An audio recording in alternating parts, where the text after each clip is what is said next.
Just related to Deputy Cran's question, in your opening statement, Mr. Hoban, you said that there are 113,000 premises under construction in the deployment areas, and there are 27,000 that can either order or pre-order. In total, how many are under construction in the? So the 27,000 isn't on top of the 13,000. The 13,000 includes some of those 27,000. So in total, what are we talking about, the numbers that have fibre or there's work ongoing at their homes at the moment? Okay, we'll take all those questions. Thanks very much, Deputy. And again, apologies, I'll speak this way, but it's just an unusual setting in the room. I think we're normally looking across at you. To start with, in terms of the targets, the target for this year is 60,000. The revised target for this year is 60,000. That's contractualised with NBI, and that's been in place since I think May of this year.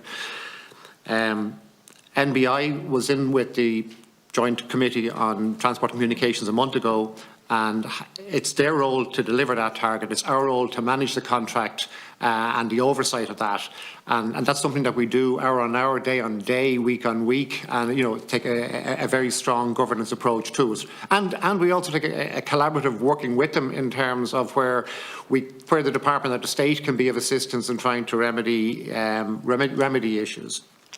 In terms of to deal with the target for next year and to deal, Cathaoirleach, with your question around the 130,000 number for next year, what that number is based on is what National Broadband Ireland has said that it will deliver in 2022, and what it said was it would deliver between 130. It said it would deliver between 70 and 84,000 premises next year. So it's 130 to 144. That's what it said in this House recently. So Fergal, you might come back to this in a moment, just when you're responding. In terms of we agreed a remedial plan for 2021 with National Broadband Ireland earlier this year. They have to submit a remedial plan with revised targets for 2022, and that is something we will receive very, very shortly. The actual figure and the target for 2022 will be agreed through that process, will be contractualised. But in terms of the budget and the number, it's based on the number that National Broadband Ireland has communicated that it can deliver next year, and it's a number that we understand on the basis of the detailed engagement that we've had with them. In terms of number of staff, maybe Fergal Mulligan, you might speak just to that in terms of what the contract expected at tender stage. Deputy, you mentioned the ASCRA issue, and I won't give you the answer to it because I think I might be breaching protocol, because I think the Minister is going to give you an answer to it later today, the parliamentary question. But when we receive parliamentary questions, and there's hundreds of parliamentary questions a year on the National Broadband Plan, which just demonstrates the importance of the plan, very, very regularly. I will go, when I see the response to the question, to look to see what's the circumstances of the inquiry. Now, I've looked at ASCRA, and I'm actually not sure, when you get the answer to the question, whether it will be actually answering the issue that's there. Because what it looked like to me is that the whole village is in the blue area, and that the premises which are in the National Broadband Plan area, I'm not going to try and pronounce the name of it, I think is it on the road out to Fohna? Yeah, okay. So it's on the road out of the village to Foyna, right? And there's premises there. So I would call that just outside of the village, right? They show as being amber. So it's potentially the case that the person that's contacting you is in the village and is having a difficulty in the blue area with getting a service, which is something that, it's a common issue that arises, and it's one that, that we have to get behind.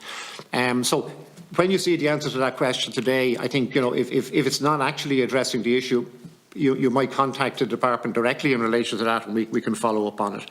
Patrick Neary, you might come in terms of the MARTs, if we have details of the MARTs, or if not, we can come back in relation to it. In terms of the Castle Plunkett issue, and I won't go into the details of the individual case, but that's going back to the point that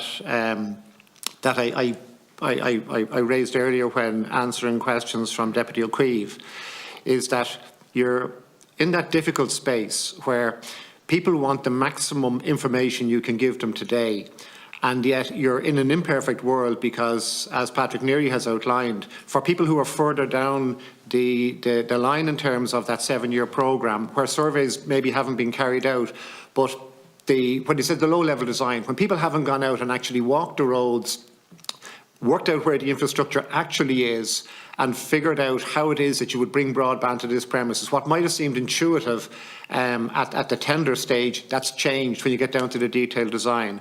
But Patrick, you might just talk generally to that as to what you're seeing so far to date in relation. So maybe Patrick, if you pick up that point, and Fergal, then if you pick up on the number of staff in NBI, please.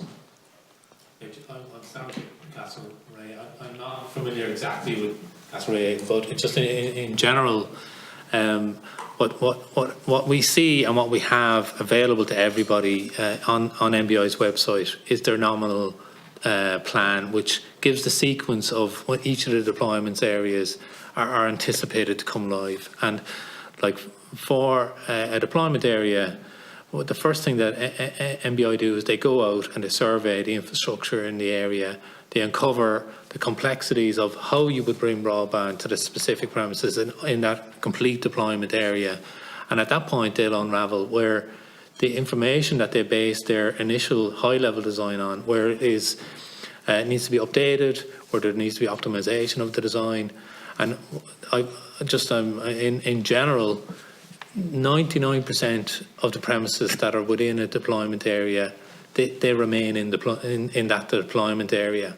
Now, there is movement of certain premises, and what NBI will attempt to do is they'll try and bring in premises into a deployment area when they survey it to say, yeah, the infrastructure is there to bring in extra premises where the technology allows it, and that happens consistently across the deployment areas. But however, there is the counterbalance to that, where the infrastructure isn't fit for purpose, or where there's a particular local issue, or where there might be an area of special conservation, etc. There could be a special circumstance where certain premises, the infrastructure isn't simply there or are feasible to be reused, that those premises are then allocated to a neighbouring deployment area where the infrastructure is serving those homes.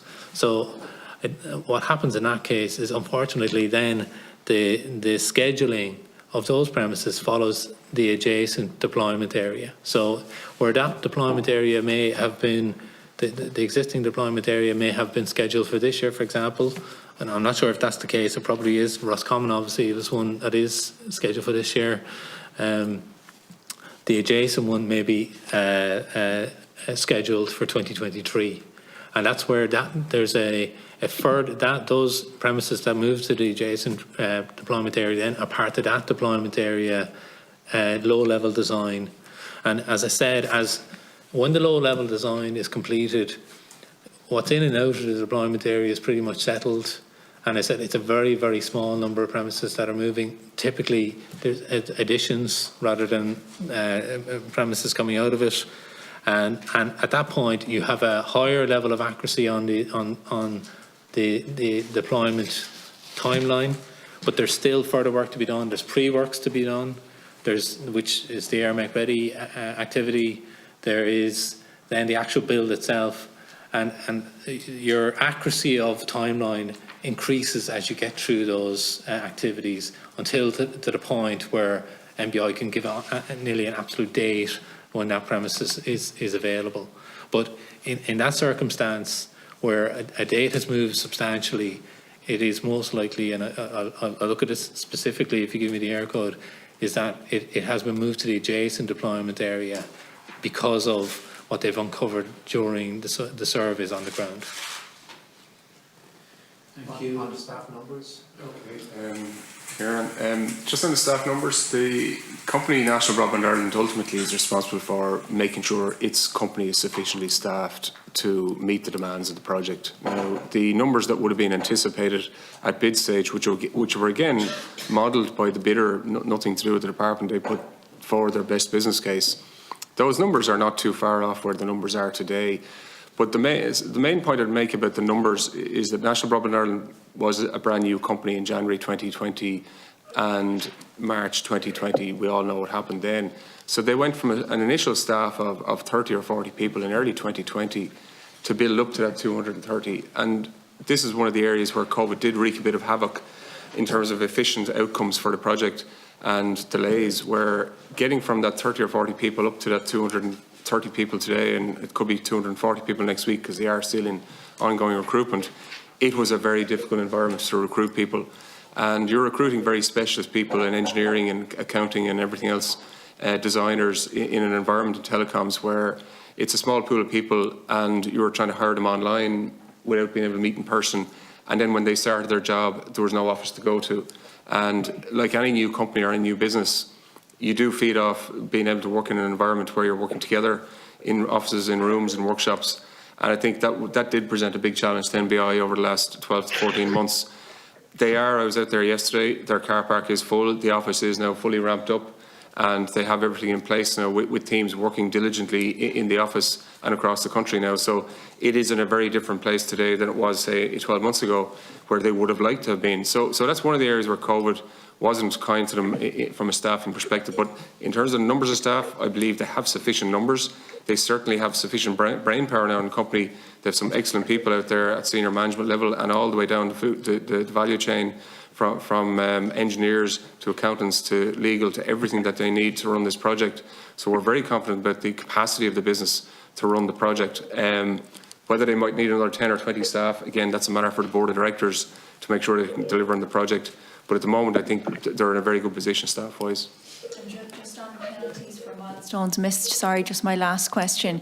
If the milestones are being revised as they were this year and last year, or sorry, this year and next year, then how will that work as regards penalties? Will they not just be, this isn't the right word, but dodged?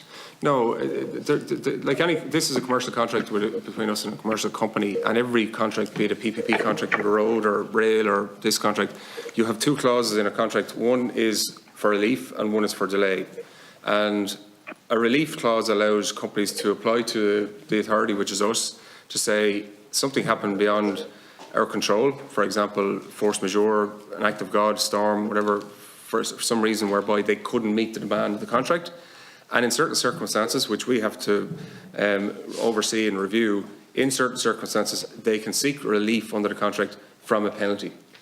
Now, COVID was that relief in this particular context. So for the amount of delay, and we look at delay depending on milestones, not necessarily in months, but I think NBI themselves put a 6-month period of delay on it. The majority of that period of time, they attributed to COVID issues. And we have, through the process we went through in March, April this year, we did go through all the reasons why they believed they were delayed.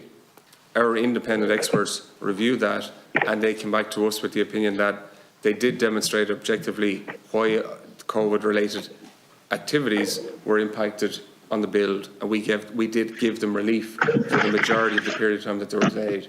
There was some of the time that they were delayed which was not related to COVID. And those will come into play next year, where if they haven't made up for that lost time, penalties apply from February next year on the actual build. So they don't dodge any penalties. The penalties always kicked in from February next year under the contract, and they will kick in next year if A, they haven't made up for lost ground, which is down to delay, not relief, or in the event that they're even further delayed, which we don't anticipate they should be, but the penalties kick in then. Thank you. Just Mr. O'Connor, Mr. Leary, do you want to answer in total what are the figures? 113 premises the build is active on at the moment, and in total there's 27,000 where there are pre-order or they can be connected. What's the total number at the moment? Right. So Is the question that completed versus in construction? yes. Yeah. So there's 111,000 in progress in either pre-works or build currently today. The evidence that Mr. Hoban has just given a few minutes ago is that that's 113,000. So there's 2,000 short already. So, and in terms of what is the, how many have actually been built? How many have been passed? So fully passed, just under 17,000. 17,000. Yeah. Right.